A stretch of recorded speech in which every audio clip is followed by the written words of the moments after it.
कि इस विशेष अभियान के शुभारंभ के अवसर पर मंच पर उपस्थित माननीय सांसद श्री जगदम्बिका पाल जी, जिला पंचायत की अध्यक्ष श्रीमती शीतल सिंह जी, माननीय विधायक कपिल वस्तु श्री श्यामधनी राही जी, माननीय विधायक सोरठगढ़ श्री विनय वर्मा जी, विधान परिषद के माननीय सदस्य श्री ध्रुव कुमार त्रिपाठी जी, प्रदेश सरकार के पूर्व मंत्री श्री सतीश चंद्र द्विवेदी जी, पूर्व विधायक राघवेंद्र प्रताप सिंह जी, श्री गोविंद माधव जी, आज के इस कार्यक्रम में उपस्थित सभी प्रदेश के अपर मुख्य सचिव स्वास्थ्य समेत सभी प्रशासनिक अधिकारीगण, स्वास्थ्य विभाग के सभी अधिकारी और उपस्थित भाइयों बहनों, आज भारतीय नव संवत्सर का शुभारंभ का दिन है और जगत जननी मां भगवती दुर्गा की नवरात्रि की पहली तिथि प्रतिपदा की भी है। मैं सबसे पहले आप सबको भारतीय नव संवत्सर और वासंतिक नवरात्रि के शुभारंभ के अवसर पर हृदय से बधाई देता हूं। वर्ष में 2 बार जगत जननी मां भगवती के अनुष्ठान का यह पर्व नवरात्रि के रूप में हम सबके सामने आता है। चैत्र मास में शुक्ल पक्ष की पहली 9 तिथियां और ऐसे ही शारदीय नवरात्रि में भी शुक्ल पक्ष की पहली 9 तिथियां आदि शक्ति मां भगवती जगदम्बा की अनुष्ठान की तिथि होती है। आदि शक्ति मां भगवती दुर्गा शक्ति की अधिष्ठात्री देवी है। आप अनुमान कर सकते हैं कि जब देवी स्वयं शक्ति की अधिष्ठात्री देवी है तो उनका अनुष्ठान, उनका पूजन ऊर्जा प्राप्त करने का भी एक आध्यात्मिक आयोजन है और इसीलिए नवरात्रि का विशेष आयोजन हम सब के लिए आध्यात्मिक ऊर्जा प्राप्त करने का भी एक माध्यम होता है। लोग इस अवसर पर अनुष्ठान करते हैं, देवी मंदिरों में श्रद्धालु जन जाकर के दर्शन करते हैं, पूजन करते हैं, विशेष आयोजन करते हैं। और आज ये मेरा सौभाग्य है कि जब भारतीय नव संवत्सर की तिथि चैत्र शुक्ल प्रतिपदा से मां भगवती के अनुष्ठान के साथ प्रारंभ हुई है और इस अवसर पर मुझे महात्मा बुद्ध की इस पावन धरा पर सिद्धार्थनगर जनपद में एक बार फिर से आने का अवसर प्राप्त हुआ है। मैं आप सबका हृदय से अभिनंदन करता हूं।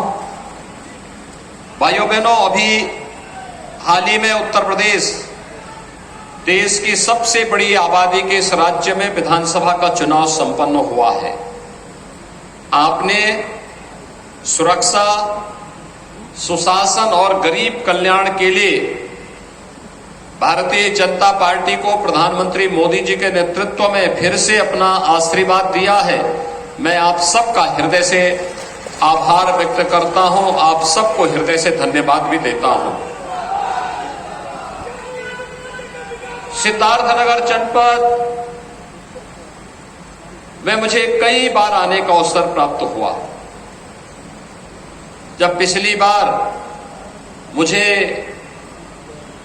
प्रधानमंत्री जी ने और पार्टी ने प्रदेश की जनता की सेवा का अवसर मुख्यमंत्री के रूप में करने का अवसर दिया था, तो मेरे 14-15 दौरे जनपद के विकास की दृष्टि से हुए थे। विभिन्न प्रकार के अभियानों के साथ उस समय मुझे आपके साथ नजदीक से जुड़ने का अवसर प्राप्त हुआ था। और आज जब मुझे विशेष संचारी रोग नियंत्रण के इस अभियान को प्रारंभ करने के लिए किसी एक जनपद को चुनना पड़ा, तो उसके लिए भी सिद्धार्थनगर जनपद का चयन हुआ है। कारण है, एक तो आकांक्षात्मक जनपद है, जिस पर स्वास्थ्य के लिए, शिक्षा के क्षेत्र में, रोजगार के क्षेत्र में, कृषि के क्षेत्र में, पर्यावरण के क्षेत्र में कुछ विशेष ध्यान दिए जाने की आवश्यकता है। और इसलिए पिछले 5 वर्ष के अंदर जो प्रयास हुए हैं उसके अच्छे परिणाम सामने आए हैं, लेकिन अभी इस प्रयास को और द्रुत गति से आगे बढ़ाने की आवश्यकता है। संचारी रोग का मतलब मस्तिष्क ज्वर, यानी जो नौ की बीमारी है, जिसके कारण आपने देखा होगा 1977 से लेकर के 2017 तक अनवरत मौत का एक लंबा सिलसिला चलता रहा। इस पूर्वी उत्तर प्रदेश में 1,500, 2,000, 3,000 मौतें हर वर्ष होती थी। लेकिन प्रधानमंत्री मोदी जी के मार्गदर्शन में प्रदेश सरकार ने जब इसके खिलाफ कमर कसी और अंतर विभागीय समन्वय, स्वच्छ भारत मिशन, शुद्ध पेयजल की आपूर्ति के साथ साथ ASHA worker, anganwadi, health worker, UNICEF, WHO, पाक जैसी संस्थाओं के साथ मिलकर के जब हम लोगों ने इस अभियान को और आगे बढ़ाने का कार्य किया, तो 40 वर्षों में जो लोग केवल आश्वासन देते थे, जो लोग कुछ नहीं कर पाए, हमने मात्र 4 से 5 साल के अंदर इंसेफ्लाइटिस को पूरी तरह समाप्त करने का कार्य करने में आप सबके सहयोग से आज सफलता प्राप्त की है। इंसेफ्लाइटिस इस क्षेत्र का एक अभिशाप बन चुका था, यानी मस्तिष्क ज्वर इस क्षेत्र का एक अभिशाप बन चुका था। लेकिन विशेष संचारी रोग नियंत्रण का यह अभियान और दस्तक अभियान, जिसमें आशा कार्यकर्ती घर घर जाकर के लोगों के मन में जागरूकता पैदा करने और इस रोग से बचाव के लिए क्या कुछ किया जाना चाहिए, इसके बारे में जो विशेष अभियान प्रारंभ करती है, उस अभियान के क्रम में आज एक बार फिर से मुझे आपके इस जनपद में आने का अवसर प्राप्त हुआ है। भाइयों बहनों, हमारे पूर्वज एक बात कहते थे कि रोग के उपचार से महत्वपूर्ण बचाव है। ये जागरूकता का कार्यक्रम जो अभी प्रारंभ हो रहा है, ये उसी बचाव के लिए हम सबको तैयार करने का एक माध्यम है। हम अपना बचाव करें और बचाव करने के साथ ही हम फिर अगर कोई बीमार हो जाता है तो अगले कुछ दिनों में जब आशा वर्कर घर घर जाकर के लोगों को बताएगी कि रोग के उपचार के साथ साथ अगर बीमारी होती है तो बिना इंतजार किए हमें कौन से हॉस्पिटल में कब पहुंचना है, अगर आप उसके साथ जुड़ेंगे तो मेरा ये मानना है कि चाहे वो मस्तिष्क ज्वर हो, मलेरिया हो, डेंगू हो, चिकनगुनिया हो, कालाजार हो, इन सब का तो समाधान होगा ही। लेकिन आज तो प्रधानमंत्री मोदी जी के नेतृत्व में हम लोगों ने न केवल फाइलेरिया बल्कि ट्यूबरक्लोसिस को भी पूरी तरह समाप्त करने का एक संकल्प ले लिया है कि अब इन प्रकार की बीमारियों को कहीं भी हम टिकने नहीं देंगे, उत्तर प्रदेश की धरती पर टिकने नहीं देंगे। और जब स्वास्थ्य की बात होगी तो 5 वर्ष में सर्वाधिक मेडिकल कॉलेज बनाने का रिकॉर्ड भी उत्तर प्रदेश के अंदर है, उत्तर प्रदेश के पास है।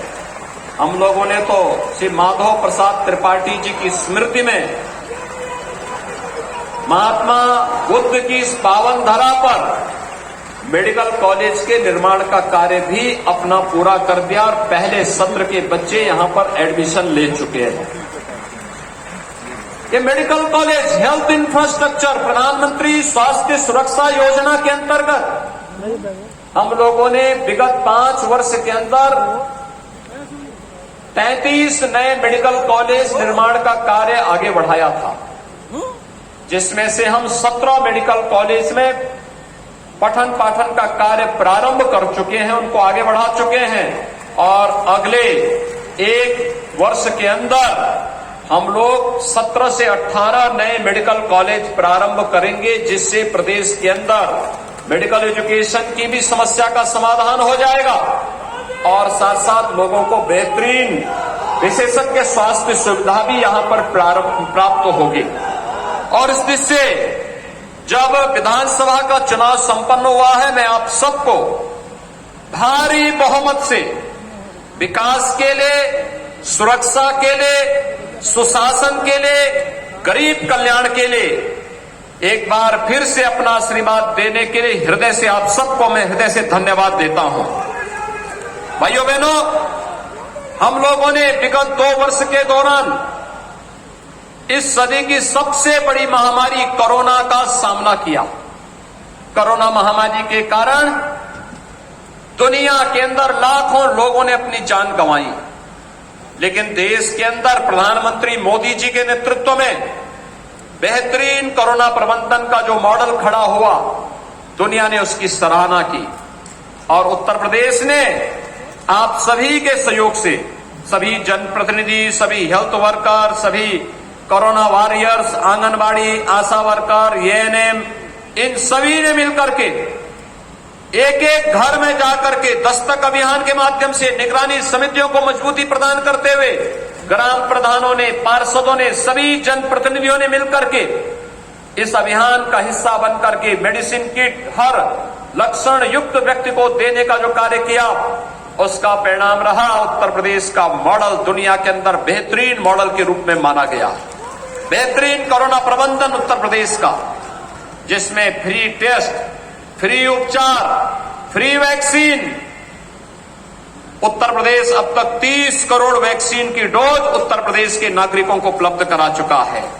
और जब डबल इंजन की सरकार होगी तो डबल डोज राशन की भी प्राप्त होगी ही, और ये डबल डोज राशन की भी प्रदेश के हर जरूरतमंद को उपलब्ध करवाने का कार्य भी किया गया। भाइयों बहनों, हम सबको विकास की इस प्रक्रिया को निरंतर आगे बढ़ाए रखना है। आज भगवान बुद्ध के समय का जो एक चावल काला नमक चावल के रूप में विख्यात था, कहते हैं इसका अनुसंधान उस कालखंड में हुआ था और आज उस कालखंड में जिस चावल का अनुसंधान हुआ था, उसकी खुशबू जो केवल पहले सिद्धार्थनगर जनपद तक सीमित थी, आज वह देश के अंदर पहुंच चुकी है। अब इसको दुनिया के अंदर महात्मा बुद्ध की तरह ही काला नमक चावल की खुशबू को पहुंचाना है। इसीलिए हम लोगों ने एक जनपद एक उत्पाद में काला नमक चावल को जनपद सिद्धार्थनगर के साथ जोड़ा है।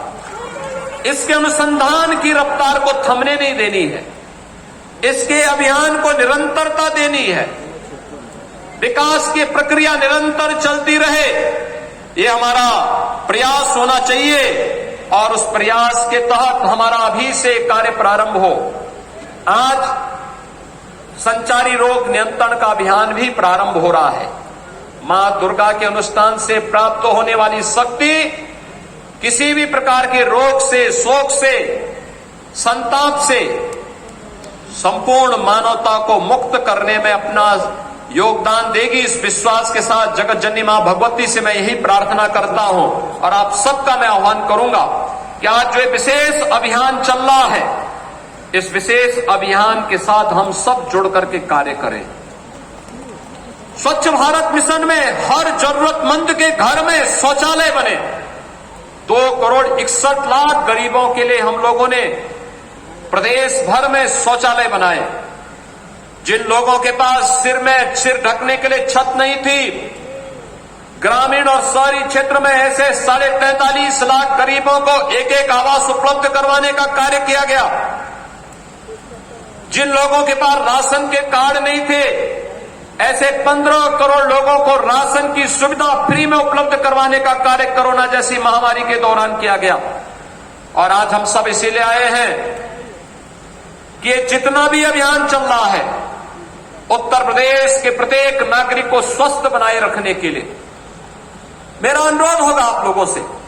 स्वास्थ्य की सुविधाओं में तेजी के साथ वृद्धि हो रही है और आयुष्मान भारत कार्ड मुख्यमंत्री जन आरोग्य योजना के अंतर्गत जो गोल्डन कार्ड बनाए जाने हैं, ये कार्ड हर वह व्यक्ति बना ले जिसका नाम उस सूची में आ चुका है, क्योंकि उस कार्ड के माध्यम से आप जहां कहीं भी जाएंगे इम्पैनल्ड हॉस्पिटल में आपको फ्री में उपचार की सुविधा उपलब्ध हो जाएगी और साथ साथ सरकार को भी इस कार्यक्रम को सफलतापूर्वक अन्य लोगों तक पहुंचाने में भी सफलता प्राप्त हो जाएगी। कोई जरूरतमंद व्यक्ति उपचार के अभाव में न रहने पाए, कोई जरूरतमंद व्यक्ति शिक्षा से वंचित न होने पाए, कोई भी जरूरतमंद व्यक्ति हर उस व्यक्ति तक शासन की योजनाओं का लाभ पहुंचे, ये हमारा प्रयास होना चाहिए। और भाइयों बहनों, हमारा प्रयास होना चाहिए कि हम कहीं भी गंदगी न होने दें। याद रखना, स्वच्छता इसका अभियान का हिस्सा है। मच्छर पे गंदगी होगी तो मच्छर पैदा होंगे, मच्छर होंगे, मलेरिया होगा, इंसेफ्लाइटिस होगा, डेंगू होगा, कालाजार होगा, चिकनगुनिया होगा। और इसलिए हमारा प्रयास होना चाहिए गंदगी न हो, जल जमाव न हो, कहीं भी ऐसी स्थिति न हो जिसके कारण किसी भी प्रकार के मच्छर या अन्य ऐसे बैक्टीरिया को पैदा होने का अवसर मिले जो तमाम प्रकार की बीमारियों का कारक बने और फिर निर्दोष लोगों के जीवन को लीलने का कार्य करे। ये विशेष अभियान इसी के साथ चल रहा है। इसमें स्वच्छता के कार्यक्रम को हमें प्राथमिकता के आधार पर आगे बढ़ाना होगा, सैनिटाइजेशन की कार्रवाई को आगे बढ़ाना होगा। ये केवल सरकारी संस्थाएं इसके साथ जुड़े महत्वपूर्ण नहीं, समाज के एक एक व्यक्ति को जुड़ना पड़ेगा, हर जागरूक नागरिक को जुड़ना पड़ेगा, ग्राम पंचायतों को जुड़ना पड़ेगा, क्षेत्र पंचायत, जिला पंचायत, नगर पंचायत, इन सभी को सामूहिक रूप से इस अभियान का हिस्सा बनना पड़ेगा। और सामूहिकता में बड़ी ताकत होती है।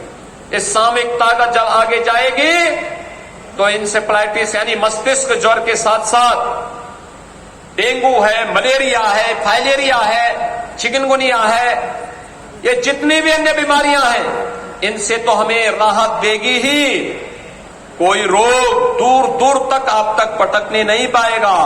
याद रखना, कोई पर्व और त्योहार होने के पहले हम सफाई पर ध्यान देते हैं, स्वच्छता पर ध्यान देते हैं। इसके पीछे का कारण ही है, हम साफ रखेंगे, मां दुर्गा का आगमन होगा, मां लक्ष्मी का आगमन होगा, मां सरस्वती का आगमन होगा। देवीय शक्तियां गंदगी में नहीं आती है, देवीय शक्तियां स्वच्छता में आती है। और उस स्वच्छता के प्रति हमें आग्रह बनना पड़ेगा, उस स्वच्छता को अपने जीवन का हिस्सा बनाना पड़ेगा। शुद्ध पेयजल के अभियान को हर घर नल योजना में, जल जीवन मिशन में हर घर के लिए नल उपलब्ध करवाने की कार्रवाई हो रही है। लेकिन भाइयों बहनों, हर घर नल की यह योजना बने, सफलतापूर्वक आगे बढ़े, लेकिन जब तक हर गांव उससे आच्छादित नहीं होता है, हमारा प्रयास होना चाहिए शुद्ध पेयजल हो। लेकिन अगर कहीं पर स्टेटस से ऊपर ही लोग पानी लेने का प्रयास कर रहे हैं तो लोगों को बताने की आवश्यकता है कि उस पानी को गर्म करके ही वे सेवन करें।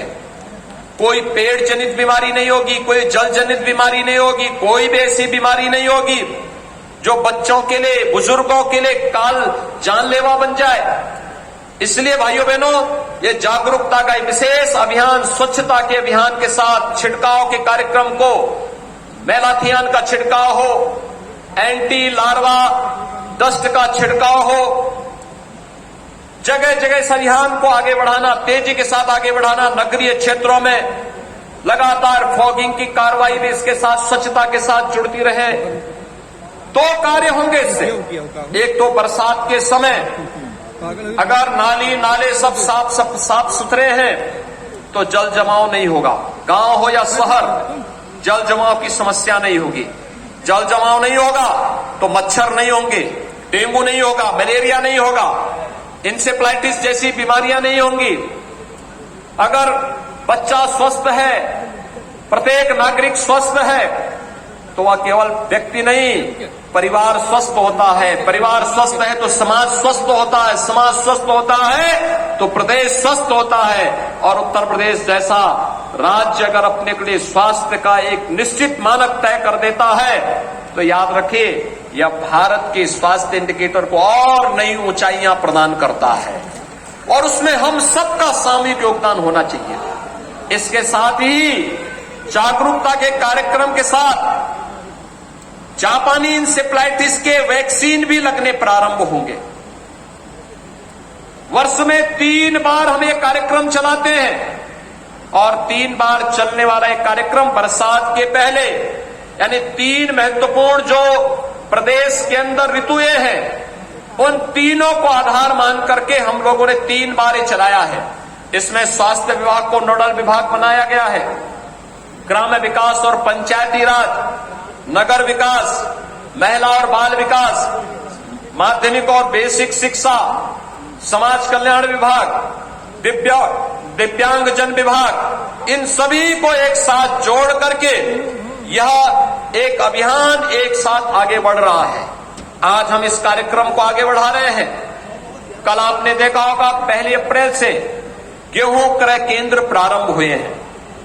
यह सच है कि अभी गेहूं को तैयार होने में कम से कम 1 सप्ताह लगेगा, लेकिन आने वाले समय में जब गेहूं तैयार होंगे तो क्रय केंद्र आपके लिए तैयार मिलेंगे और इस अभियान को हम तेजी के साथ आगे बढ़ाएंगे। किसी भी अन्नदाता किसान को परेशानी नहीं होगी। इसके लिए यह कार्यक्रम हमारा आगे बढ़ाने का कार्य होगा। एक दूसरा, आज संचारी रोग नियंत्रण का कार्यक्रम चल रहा है और 4 तारीख से यानी 4 अप्रैल से हम लोग पूरे प्रदेश में स्कूल चलो अभियान आगे बढ़ाएंगे। स्कूल चलो अभियान पिछले 2 वर्ष के अंदर हमने देखा होगा कि पिछले 2 वर्ष के अंदर प्रदेश में या पूरे देश के अंदर स्कूली शिक्षा कोरोना जैसी महामारी के कारण प्रभावित हुई है। हमारा प्रयास होना चाहिए कोई बच्चा स्कूल से वंचित न रहने पाए और 4 से जो अभियान चलेगा, हर एक सामाजिक संगठन, स्वयंसेवी संगठन, शिक्षा विभाग, जनप्रतिनिधि, इन सबसे मेरा आह्वान होगा, इस अभियान के साथ हम उन्हें जोड़ करके इस अभियान को सफलतापूर्वक आगे बढ़ाने का कार्य करेंगे। मैं एक बार फिर से विशेष संचारी अभियान को आगे बढ़ाने के लिए संचालित होने वाले आज के इस कार्यक्रम के अवसर पर पूरे प्रदेश वासियों के प्रति हृदय से बधाई देता हूं। उन्हें भारतीय नव संवत्सर की अपनी शुभकामनाएं देता हूं और विश्वास व्यक्त करता हूं ये कार्यक्रम सफलतापूर्वक आगे चल करके पूरे प्रदेश के अंदर प्रत्येक नागरिक को प्रदेश के अंदर संचारी रोगों से बचाने में महत्वपूर्ण भूमिका का निर्वहन करेगा। आप सबके प्रति मेरी शुभकामनाएं। धन्यवाद। जय हिंद। बहुत बहुत आभार और धन्यवाद माननीय आपके शुभ आशीर्वचनों के लिए। अब मैं अति आदर के साथ माननीय विधायक कपिल वस्तु